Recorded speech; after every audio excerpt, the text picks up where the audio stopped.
ஆண்டவர் இயேசுவில் என் பிரியமான சகோதரர்களே, சகோதரிகளே, மாதா தொலைக்காட்சியின் இனிய நேயர்களே, இன்றைய அன்றாட உணவு நமக்கு கொடுக்கப்பட்ட இறைவாக்கு, ஆண்டவர் இயேசு பாலன் எருசலேம் பேராலயத்திலே அர்ப்பணிக்கப்பட்ட நிகழ்வை நமக்கு இறைவாக்காக கொடுக்கப்பட்டிருக்கிறது.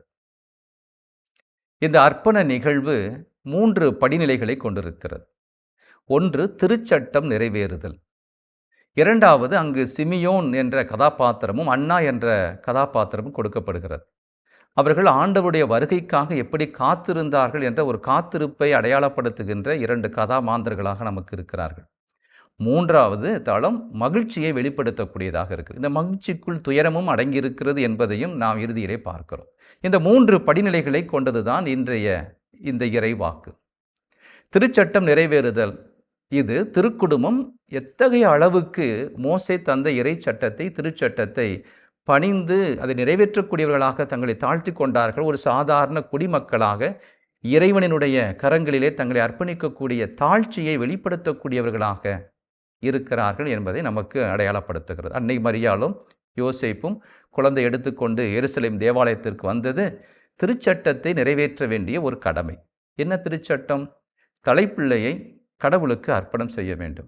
2வது, தூய்மை சடங்கு, விருத்த சேதன நிகழ்வு. இதெல்லாம் அங்கு திருச்சட்டத்திலே கொடுக்கப்பட்டிருக்கக்கூடிய உட்பிரிவுகளான சில சடங்கு முறைகள். இதையெல்லாம் நிறைவேற்றுவதற்கு இவர்கள் ஒரு சாமானியர்களாக, அந்த நாட்டு குடிமக்களாக, இறை திருவுளத்தை ஏற்றுக்கொள்ளக்கூடியவர்களாக இந்த நிகழ்வை அரங்கேற்றுவதற்காக அவர்கள் எருசலேம் ஆலயத்திற்கு செல்கிறார்கள். எனவே முதல் தளத்திலே இது இறை சட்டத்தை ஏற்றுக்கொள்ளக்கூடியதாகவும் அது நிறைவேறக்கூடியதாகவும் நாம் பார்க்கிறோம்.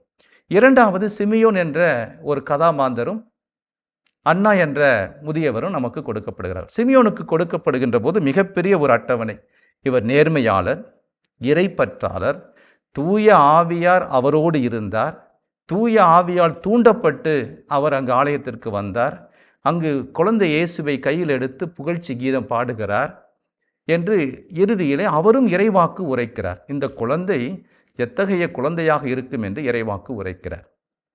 இந்த குழந்தையை பற்றி சொல்லுகின்ற போது 3வது தளத்திலே அவர் மகிழ்ச்சியும் துயரமும் நிறைந்த ஒரு இறைவாக்கை முன்னறிவிக்கிறார். இந்த குழந்தை வீழ்ச்சிக்கும் எழுச்சிக்கும் அடையாளமாக இருக்கும், பலருடைய வீழ்ச்சிக்கும் எழுச்சிக்கும் அடையாளமாக இருக்கும் என்று சொல்லி இந்த குழந்தையினுடைய எதிர்காலம் பலருக்கு வாழ்வளிக்கும், விடுதலை அளிக்கும், வெற்றி அளிக்கும் என்பதையெல்லாம் அடையாளப்படுத்துகிறார்.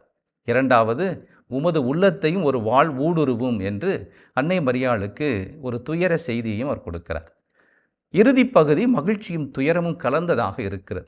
இன்றைய வாசகம் நமக்கு தரக்கூடிய செய்திகள்: 1, இறைவனுடைய திட்டத்திற்கு செவிமடுக்கக்கூடியவர்களாக, அதை நிறைவு செய்யக்கூடியவர்களாக, அதற்கு பணிந்து ஏற்றுக்கொள்ளக்கூடியவர்களாக நாம் வாழ வேண்டும் என்பதை இந்த நிகழ்வு அடையாளப்படுத்துகிறது. 2வது, நாம் தூய ஆவியின் வல்லமை பெற வேண்டுமென்றால் இந்த அளவுகோல் எல்லாம் இருக்க வேண்டும். நம்மிலும் நேர்மையாளராக, இறைப்பற்று உடையவராக, என்றும் ஆலயத்திலே பணிவிடை செய்யக்கூடிய ஒரு பணியாளராக, நம்முடைய மனம் திறந்த இறை தொண்டு ஆற்றக்கூடியவராக இருக்கும்போது தூய ஆவி நம் மீது இருக்கிறார், அசைவாடுகிறார், நம்மை வழிநடத்துகிறார் என்ற செய்தியை நமக்கு தருகிறது. 3வது, நம்முடைய அன்றாட வாழ்விலே இன்பமும் துயரமும் மகிழ்ச்சியும் இடையூறும் இணைந்து பயணிக்கக்கூடிய வாழ்க்கையை நாம் எடுக்கிறோம்.